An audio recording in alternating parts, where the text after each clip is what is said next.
हरियाणा लोक पार्टी के संजय उम्मीदवार भाई गोपाल कांडा जी, इंडियन नेशनल लोकदल पार्टी के वरिष्ठ नेता पवन बेनीवाल जी,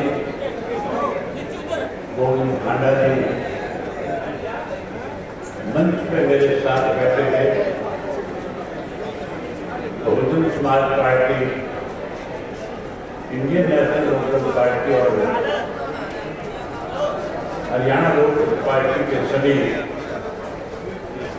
प्रदेश जिला वर्ग स्तर के नेतागण आज की कार्यकर्ता की मीटिंग में आए हुए आदरणीय तीनों पार्टियों के बहुत वरिष्ठ कर्मठ कार्यकर्ता साथियों, माताओं, बहनों, पत्रकार छायाकार साथियों, मेरे से पहले जो वक्ता थे, बोलने वाले थे, उन्होंने आपके सामने हरियाणा प्रदेश में जो 5 तारीख को चुनाव होने जा रहा है, उस चुनाव के बारे में विस्तार से चर्चा करी और आपको विशेष रूप से इस बात के लिए आग्रह किया कि पिछले 20 वर्ष का जो संन्यास है, उस संन्यास को खत्म करके नए सिरे से सिरसा जिले की अपनी सरकार बनाने का काम है। 10 साल कांग्रेस पार्टी का राज रहा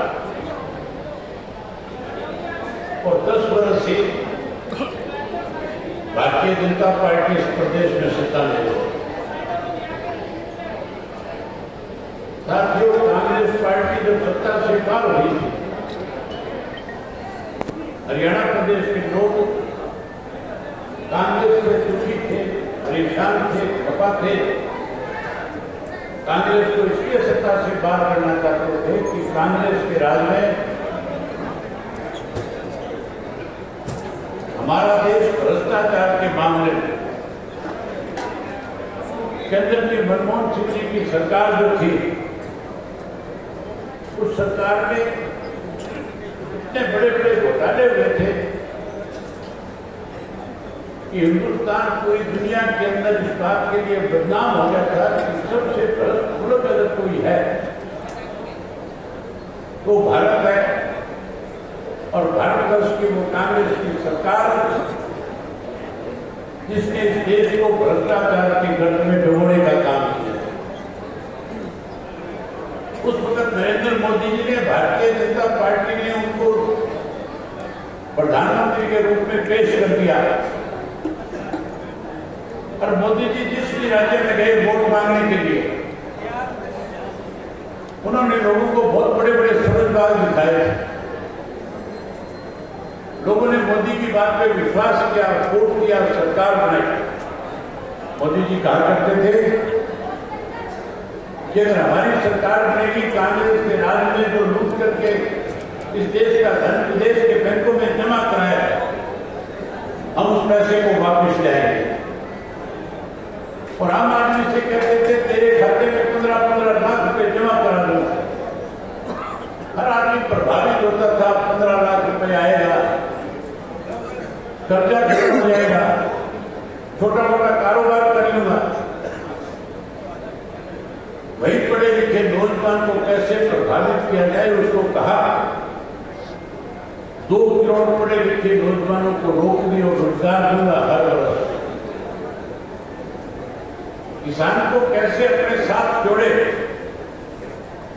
मोदी जी ने वायदा किया था, स्वामीनाथन की रिपोर्ट लागू करूंगा।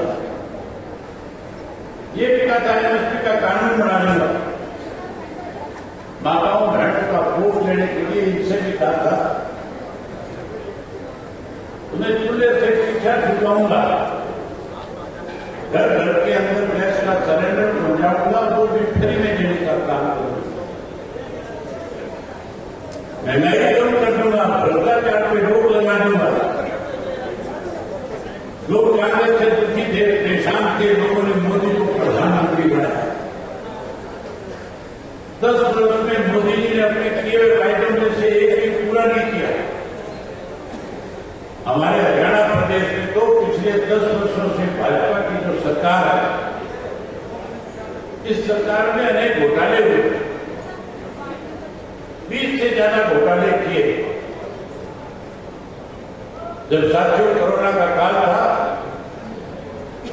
उस वक्त में शराब घोटाला हुआ, रजिस्ट्री घोटाला हुआ,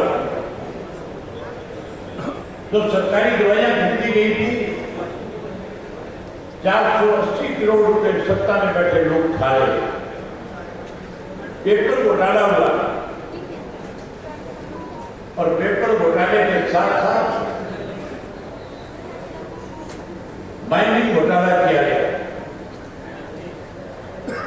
ऐसे अनेक घोटाले हुए जिसके अंदर नौकरी के नाम पे पैसे देते हुए करोड़ों करोड़ रुपए के साथ पब्लिक सर्विस कमीशन के ऑफिस में उनके अपने लोग जो उसके मेंबर और चेयरमैन थे पकड़े गए थे, नौकरियां बेची, लोग दुखी हो गए, परेशान हो गए, महंगाई बढ़ गई, भ्रष्टाचार बढ़ गया, कानून व्यवस्था खत्म हो गई, पढ़े लिखे नौजवान को बेरोजगार कर दिया, पढ़े लिखे नौजवान को विदेश जाने पर मजबूर कर दिया। उसके साथ साथ नशा बढ़ गया, अपराध बढ़ गया। हर आदमी सरकार को बदलना चाहता है। किसान दुखी है, मजदूर दुखी है, व्यापारी दुखी है, कर्मचारी दुखी है। साथियों, जहां लोग भारतीय जनता पार्टी को सत्ता से बाहर करना चाहते हैं, वही कांग्रेस पार्टी का भी दिवाला पड़ गया। आपके सामने जो कांग्रेस के लोग रोज ये कहते थे, हम अपने कार्यकर्ताओं का सम्मान करेंगे, जो रोज ये कहते थे हम मेरिट के हिसाब से टिकट बांटने का काम करेंगे।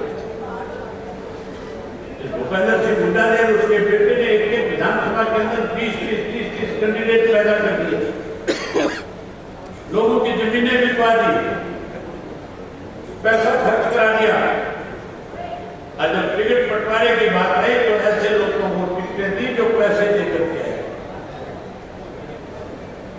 ऐसे लोगों को टिकटें दे दी जो मंच पे खड़े होकर के वोट नहीं मांगना जानते। मेरे खिलाफ फैसलाबाद में जो चुनाव लड़ने वाला व्यक्ति है, आज उसका एक ऑडियो जारी किया जा रहा है, एक ऑडियो आया हुआ है, वायरल हो रहा है। किस तरह से एक व्यापारी को टेलीफोन करके धमकी दे रहा है, किस अति भाषा का प्रयोग कर रहा है, जहां उसको गालियां निकाल रहा है, वहीं गोपाल कांडा जो समाज सेवी जो आपकी सेवा करते हैं, इसको भी गालियां देने का काम कर रहा है। लेकिन साथियों, जब किसानों की तरफ से मांग की गई, जब उन्होंने फैसला लिया किसान नेताओं ने कि अगर आप सही मायने में किसान की मदद करना चाहते हो तो फिर आओ, आप आओ, पहले अपने पदों से इस्तीफा दो, फिर हमारे बीच में आकर के हमारी मदद करो। सबने पीठ दिखा दी थी, सब पीछे हटे थे, सब बिलों में बढ़ गए थे। अगर किसानों के लिए किसी ने उनकी आवाज को बुलंद किया, उनके आंदोलन को मजबूत किया, उनकी मांग को पूरा किया, तो केवल और केवल एक पार्टी ने, इंडियन नेशनल लोकदल पार्टी ने मुझे आदेश देकर कहा, मेरे पार्टी के साथियों ने, कि अगर किसान नेता कहते हैं तो हमारी पार्टी चौधरी देवीलाल की नीतियों को आगे बढ़ाने वाली पार्टी है, हमें 1 मिनट की देरी किए बिना इस्तीफा देकर के किसान की लड़ाई को और ज्यादा मजबूत करना चाहिए। मैंने इस्तीफा दिया और किसान को मजबूत करने के लिए, आंदोलन को ताकत देने के लिए अपने पद को ठोकर मार के उनके बीच में जाकर के बैठ करके उन 750 किसानों ने जिन्होंने शहादत दी, उनके साथ न्याय कराने का काम किया। साथियों, ये जो हमारा गठबंधन है, ये गठबंधन आपके 20 साल के उस संन्यास को मुक्ति दिलाने के लिए बनाया गया है। आप जनता की 5 सीटें नहीं, बल्कि हरियाणा प्रदेश में आज गठबंधन 25 से 30 सीटें जीतने जा रहा है। 25 तारीख को चौधरी देवीलाल जी का जन्मदिन है। मैं आपको आमंत्रित करता हूं, आप 25 तारीख को उचाना में आना। बहन मायावती जी भी होंगी, गोपाल जी भी मेरे साथ होंगे। आप देखना, हरियाणा प्रदेश के लाखों लोग चौधरी देवीलाल के सम्मान दिवस में शामिल होंगे और लाखों लोग शामिल होकर के इस बात का संकल्प लेकर के जाएंगे कि हम अगले 10 दिन 5 तारीख तक, जब तक गठबंधन का राज नहीं मिल जाएगा, तब तक लगातार लोगों का विश्वास जीत करके सरकार बनाने का काम करेंगे। हम 25 तारीख को इस बात का संदेश पूरे प्रदेश देश में दे देंगे कि आने वाली सरकार गठबंधन की सरकार होगी और गठबंधन की जब सरकार होगी तो सरकार में सबसे बड़ा हिस्सा आपके सिरसा जिला का होगा।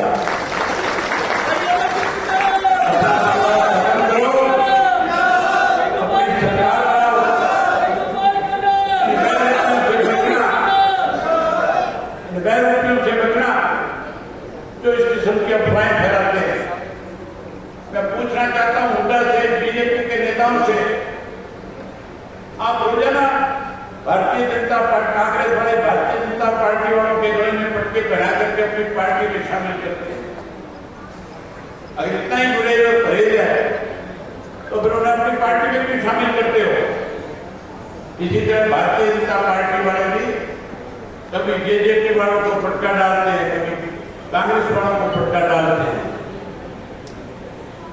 अगर कोई भी चुनाव में किसी की भी मदद करे, आज मेरे विधानसभा क्षेत्र में, आज रानिया में, आज सरसा में, आज कालावाड़ी में, आज पूरे हरियाणा प्रदेश में अनेक ऐसे लोग हैं जो अलग अलग पार्टियों में थे। आज लोग अपनी अपनी अलग अलग पार्टियों को छोड़ करके हमारे साथ शामिल हो रहे हैं। हम उनका स्वागत करेंगे।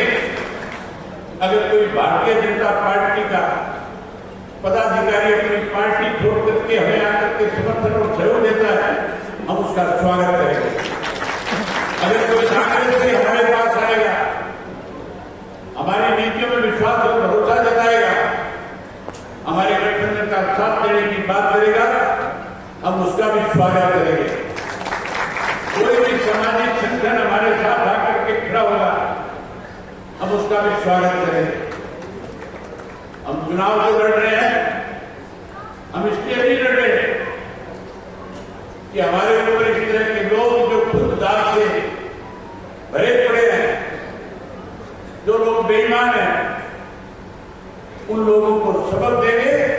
और मैं आपको आज कह करके जाता हूं, ऐसे हालात पैदा कर दूंगा ये कांग्रेसी जो आज हमारे ऊपर इस तरह का आरोप लगा रहे हैं, ये कांग्रेसी मेरे आगे खड़े होकर के गिड़गिड़ाएंगे और कहेंगे कि अगर नहीं आज हमें आपकी जरूरत है, उस दिन इनसे पूछूंगा कि बताओ भाजपा का गठन कौन है। तो ये दोनों पार्टियां सत्ता में नहीं आ रही, हम 25 से 30 सीट जीतने जा रहे हैं। जब हम 25 से 30 जीतेंगे तो फिर मान करके चलो इन लोगों को मजबूर होकर के हमारे दरवाजे पे आना पड़ेगा। अगर हमारे दरवाजे पे आएंगे तो मैं दुष्यंत चौटाला नहीं हूं जो डिप्टी चीफ मिनिस्टर के पद की ओर लेकर के चौधरी देवीलाल की नीतियों को भेजने का काम करूं। मेरा नाम अवैध सिंह चौटाला है और मैं चौधरी देवीलाल की नीतियों को आगे बढ़ाऊंगा और ऐसा टूटा रोड करके खड़ा हो जाऊंगा कि उनको मजबूर होकर के मुझे मुख्यमंत्री की ओर दिलवाना पड़ेगा। आपकी सरकार बढ़ाऊंगा, सरसा का मान सम्मान बढ़ाऊंगा। आपसे उम्मीद करूंगा कि कि आज से ही एक कार्यकर्ता, चाहे वो हरियाणा लोक पार्टी का है, चाहे वो बहुजन समाज पार्टी का है, चाहे वो इंडियन नेशनल कांग्रेस पार्टी का है, लगातार 5 तारीख तक लोगों का विश्वास जीत करके अपनी सरकार बनाने का काम करेगा। मेरा मन होता आपके साथ लोग बहुत सारी बातें करूं, मजबूरी है। मैं अपने कार्यक्रम बीच में छोड़ करके आया तो मुझे बताया गया कि हजारों कार्यकर्ता है। मैं बधाई देता हूं, ये कार्यकर्ताओं की बैठक नहीं, ये तो